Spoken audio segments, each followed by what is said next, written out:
অবস্থায় যার বাচ্চা মারা যায়, ওই বাচ্চাগুলিকে আল্লাহ পাক রব্বুল আলামিন কিয়ামতের ময়দানে বাপ মার জন্য বহুত বড় সুপারিশকারী বানায়।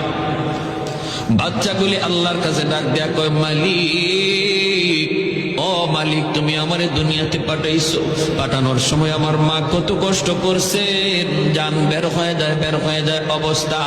এরপরে আমি দুনিয়াতে আসলাম, এত কষ্ট আমি মাকে দিলাম, কিন্তু মার কোনো খেদমত আমি করতে পারলাম না, আমার মা ঋণ আমি শোধ করতে পারলাম না।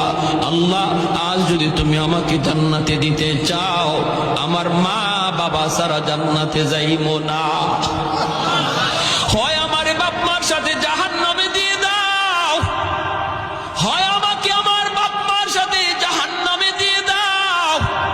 রব্বুল আলামিন তখন বলে, বান্দারে, আমি আল্লাহর আদত হচ্ছে জাহান্নামীকে জান্নাতে দেওয়া, কিন্তু